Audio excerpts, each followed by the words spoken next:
Well, joining us from Brussels to discuss this is Donnacha Ó Beacháin, who's a professor of international relations at Dublin City University. Thank you very much for your time. So, the EU institutions and its member states have been speaking with a cacophony of voices since October the 7th. What kind of a plan do you think EU leaders are likely to come up with on Gaza when they've been so divided on the issue? Well, as you rightly point out, the EU has largely been an observer in this war in Gaza because of the need for unanimity, for consensus within the European Union before it can take decisive action. And, EU foreign ministers will today meet for 6 hours to discuss their plan. When you look at the detail, it seems that the meeting is almost an end in itself because of the divisions that exist. And the only thing that foreign ministers, it seems, can agree on is the need for a two-state solution once the fighting has subsided, but they can't even unite around calls for a ceasefire.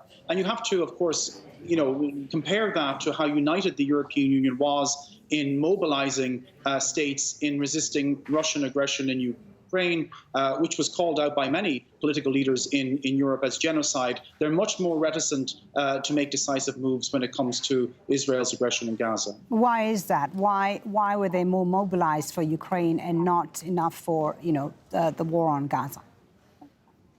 Well, that's a big question. I think you have to look at each country and its own political history to come to some answers there. You mentioned Ireland, which is my own country. We have a history of resistance to imperialism, of fighting settler colonialism. So there's a certain consensus within Ireland, both with government and opposition parties, that there is a need for an immediate ceasefire, and that's been called now for some months. You take a country like Germany, which is a major player, of course, within the European Union.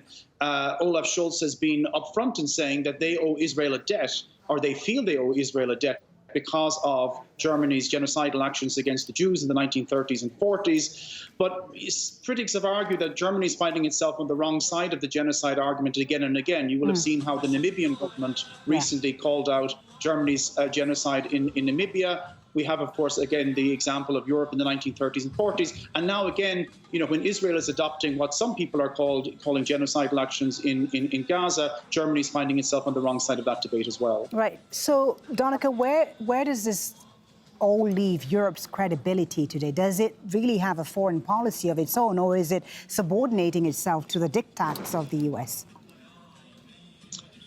It's not a matter of supporting the diktats of the US more than just being paralyzed by indecision and inertia because of that need for unanimity. So in a sense, we have reverted in the EU back to almost 27 different foreign policies, which is very much against what the EU is supposed to be doing. It's retreated really into banalities like, we have to find a political solution, diplomacy is better than war. Everybody knows this, but it at best is pushing itself as perhaps a facilitator if there's agreement between the parties. But the two-state solution which the EU is pushing, there's no consensus in Israel, for example, that a two-state solution is desirable. Indeed, Prime Minister Netanyahu has made it clear that he's no interest in pursuing a two-state solution. Yeah, Netanyahu has indeed said he's not interested in the two-state solution. And again, we heard Josep Borrell say today that the two-state solution must continue. So what pressure do you think could the EU put on Israel, if any, since it seems it has a lot less leverage than the Americans? I think it will be able to put very little pressure on Israel. Indeed, as you've seen, the Americans cannot put pressure on Israel despite their almost unconditional support. What we see today as well is also a bit of a power play, I think, between Ursula von der Leyen, who, of course, flew in almost like a monarch to Israel to give, unconditional support on behalf of Europe, a mandate which he never had to give in the first place. Josep Borrell, it's his portfolio of foreign affairs, so he's trying to, I think, show that he's engaged, that he's on top of this, and that he's trying to come up with solutions. But as I said, the EU doesn't have the power to enforce. It is a big payer in terms of the conflict. It is the biggest, it keeps advertising this fact, it's the biggest contributor to Palestine in terms of international donors, but it hasn't been able to exert any geopolitical clout to match its economic clout.